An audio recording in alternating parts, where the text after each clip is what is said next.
have words. Did what, Amber Rose? At just 9 What'd years you do? old, Jamel tried to be himself, but 4 days into the school year, he was gone. What happened next shocked the entire country. Jamel Miles was born on December 13, 2008, in Denver City and County of Denver, Colorado, USA. He was the youngest of 3 siblings, growing up in a tight-knit, loving family with his mom, Leah Pierce, and his 2 sisters, Tanyese Pierce and Shayla Pierce. From a young age, Jamel had a colorful and creative spirit. He loved wearing his sister Tanyese's sparkly dresses, playing with Barbie dolls, and dancing around the house with his mom's makeup on. His family never stopped him. They just saw a joyful kid being himself. Back then, they didn't think in terms of labels. To them, Jamel was just Jamel. Jamel grew up in a hard-working but struggling home. His mom, Leah Pierce, became a mother as a teen and raised Jamel and... I'm gonna be honest.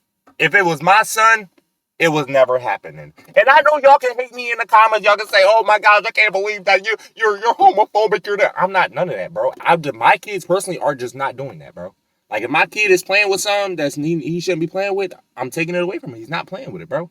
And that's just simple as that, bro. I'm just saying, like it's never happening for my kids. And his 2 sisters on her own. Money was often tight, but Leah did her best to keep their home filled with love and laughter. Even through the challenges, family always came first for her. Because of money problems, Jamel's family had to move a lot. In just 4 years, he and his sisters went to 6 different schools. Their mom, Leah, was always trying to find a safer and more affordable place to live, even while Shayla, the oldest, was getting ready for high school. Even with all the changes, Jamel stayed positive. He loved school and always tried his best to keep up.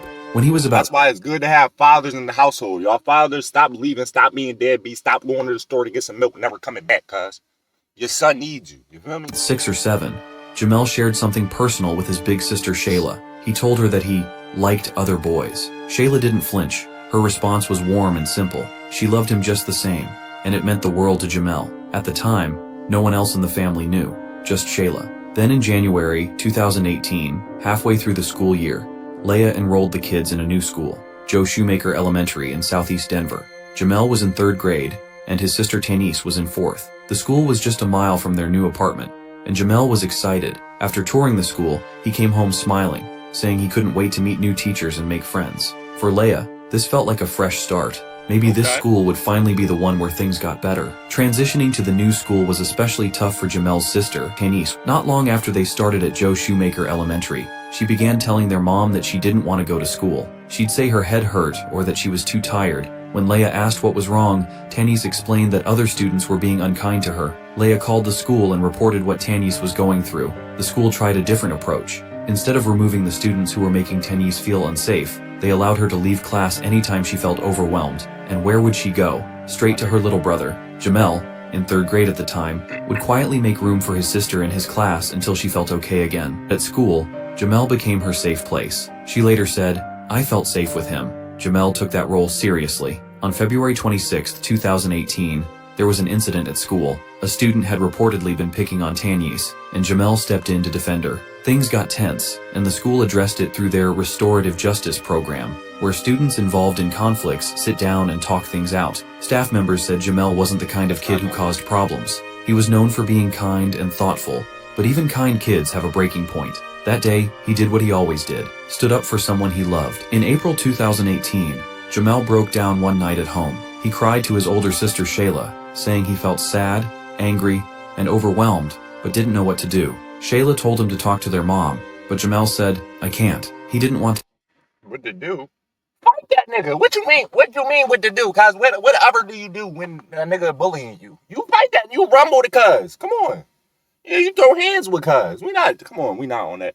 Come on, cuz. Like, I'm saying, man, you should have put him in football or something. I promise you, he would have been straight.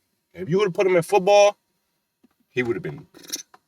To add to her stress, at school, things were tough. He was trying to focus on class, deal with kids who weren't always kind, and still be there for his sister, who leaned on him every day when she felt anxious or unsafe. Jamel was just 9, but he was already trying to be strong for everyone around him. Shayla later said he saw how hard their mom was working, and didn't want to be one more thing for her to worry about. So, he kept his feelings inside to protect his family. July 2018, Jamel, just 9 years old, sat down with his mom and his grandma, Jock Whittington. With a nervous voice, he said, "Mom, I'm gay." Leah was surprised at first, but quickly wrapped him in a hug. "You're my son, and I love you," she told him. His grandma supported him too, without hesitation.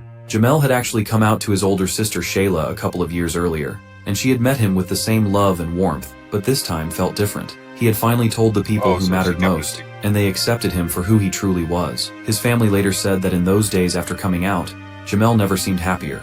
Encouraged by their love, Jamel felt proud of himself. He told his mom that when school started again, he wanted to be open about who he was. Leah later said, "My son wanted to tell his friends at school because he was proud." As 4th grade approached, Jamel was excited. That summer, he and his mom went school shopping at Target to get all his supplies, markers, notebooks, and pens. But there was one thing he really wanted, a set of fake press-on nails. Leah agreed without hesitation. For her, it wasn't just about fake nails, it was about trust. She had always taught her kids to be themselves, and she didn't want Jamel to feel like he had to change who he was just to fit in. Leah believed that if she told... All I'm saying is kids at school is ruthless. You know what I'm saying? If you want to be gay, go ahead and be that, or do whatever you want to do, wear whatever you want to wear. But the only problem I have is when kids, they try to say like, okay, a kid that is gay, and then when he goes to school and he gets bullied or something, they like kind of like, oh, why are the kids doing that? Like, why? Like, bro, that's how kids are. Kids make fun of each other. Kids pick on each other. Kids mess around like that. So if you doing something that they not used to, bro, they're gonna do that. You cannot stop their reactions. It's just gonna happen. You just either have to deal with it or not be that. You know what I'm saying? So you cannot stop the reactions that's gonna come from that, bro. Told Jamel he had her full support, but then said no to something that made him feel happy and confident. It would send the wrong message. She didn't want her son to feel ashamed of who he was, or worse, to start hiding parts of himself from her. She knew how hard it had been for him to open up in the first place. So in her heart, disagreeing with him over something like press-on nails felt like breaking his trust. She later said he shouldn't have to hide who he is. That night, Jamel carefully put on the nails, smiling as he got ready for the first day of 4th grade. For him, it wasn't just about style, it was about being proud of who he was. In late August 2018, Jamel started 4th grade at Joe Shoemaker Elementary. He walked in excited, with new school supplies in his bag and press-on nails on his fingers, ready to be himself. But just a few days in, Leah noticed a change. Jamel wasn't his usual happy self after school. At first, she thought he was just tired from the new routine, but the sadness didn't go away. When she gently asked him what was wrong, Jamel told her that school didn't feel the same anymore, and that some kids were treating him differently. He didn't give many details, but Leah wondered if kids were reacting to the nails, or if Jamel had told anyone at school that he was gay. Whatever it was, her son no longer felt fully accepted. Then came... If you come to school with a bald head, niggas gonna call you Lil Bill. Niggas gonna be trying to smack the shit out of your head, call you Milk Dud, all type. Like, it's literally with anything. If you come to school with some fake sneakers on, niggas gonna be like, oh, them joints fake. Let me see them. Let me see the bottom of them. I could tell if they fake. My dad work at a sneaker store. Da-da-da. You got these joints. Like, that's like that with anything, bro. Came the 4th day of school, and something happened that made things worse. During a class activity, Jamel had a difficult encounter with another student. He felt like he had been treated unfairly and tried to stand up for himself, but his side of the story wasn't fully heard. Later, Jamel told his grandma that he felt misunderstood by both the student and the teacher, and it left him feeling confused and upset. That after you keep going to your grandma and your mom, they not going to tell you what you need to hear. You need to go to somebody that's going to tell you, beat the shit out, cuz. If somebody talking crazy to you, knock that nigga teeth out. But that's the only way you're going to make a bully stop in school. Real rap, bro. I'm not making this shit up. You going to have to knock cuz the fuck out. How did Craig deal with Debo? What'd he do? He beat that nigga ass. That's the only way it's gonna stop, cuz you can't come and talk to Debo like, hey Debo, let's work this out. I think you should stop bullying me and da da da. No, nigga, I gotta knock you the fuck out. Like, come on, yeah. You know what I mean? Well, if you gotta pick up a brick, a stick, or whatever. Afternoon, she picked him up from school and noticed something was off. He was unusually quiet in the car. When she asked, Jamel quietly said, I had a bad day. I lost my temper. He told her about the incident, clearly upset and confused. Later that evening, he hugged his mom, told her he loved her, and went to find Shayla, who was in the bathroom helping dye Tanice's hair. There, he opened up more. He told Shayla he felt angry, not just at what happened, but that he got in trouble for it. It wasn't my fault, he told her, upset that no one had believed his side. Shayla tried to calm him down and said, lie down for a bit. We'll talk more when you get up. Did you beat that nigga ass? Jamel went into the kitchen and made himself a packet of ramen noodles, one of his favorite quick snacks. Then he headed to his room, leaving the door slightly open behind him. That Shit, if I'm your parent, as long as you beat cuz the fuck up, you feel me, and stood up for yourself, if you got in trouble, it's cool. You could come back from that. But as long as you stood up for yourself, that's what matters. day, on August 23rd, Make sure they don't pick on you no 2018, more. Jamel's life came to a heartbreaking end. He was just 9 years old. The sudden loss left his family in shock, and the days that followed were filled with pain, confusion, and questions that had no easy answers. News of what happened spread quickly. Headlines across the country shared his story, echoing what his mother had said, that Jamel had recently opened up about being gay and was struggling with how he was treated at school. What followed was a national conversation, not just about Jamel, but about how we listen, how we protect, and what it means to truly support children when they need it most. After Jamel's passing, Leah Pierce expected answers and support. Instead, within days, officials from Denver Public Schools, DPS, and Child Welfare Services arrived at her door. Rather than focusing on what happened at school, the attention quickly turned toward her, as if she had done something wrong. The first investigation came after DPS staff themselves made a report. They asked Patrick Fox, a child welfare investigator, to inspect Leah's home. When he arrived, he expected to find a serious concern, but instead, he found a grieving mother who had done everything to support her son. Patrick saw a clean, safe environment. Leah spoke openly about how she had supported Jamel, even letting him express himself however he wanted. Patrick later said he felt disgusted that he had even been sent. To him, it seemed like the report wasn't about safety, but more about deflecting responsibility. The investigation was closed with no findings against Leah, but just weeks later, another report was made, this time to the Colorado Child Neglect Hotline.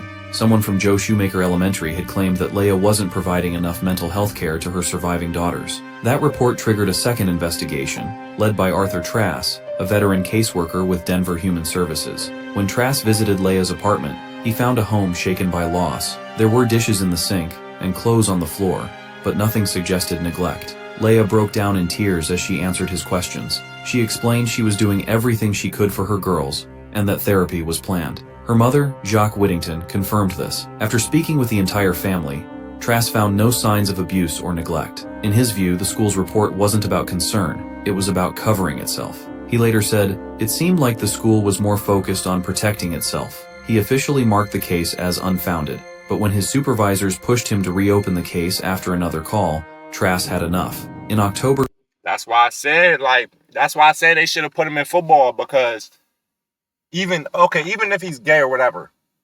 you're still a boy at the end of the day. You know what I'm saying? And as a boy, we just have certain things that you just can't take away. You get what I'm saying? Like, we have just like testosterone. Like, you cannot take that away from us. So he need to release that in some type of way. Like, okay, if you mad at the niggas in school and you don't want to fight them, cool.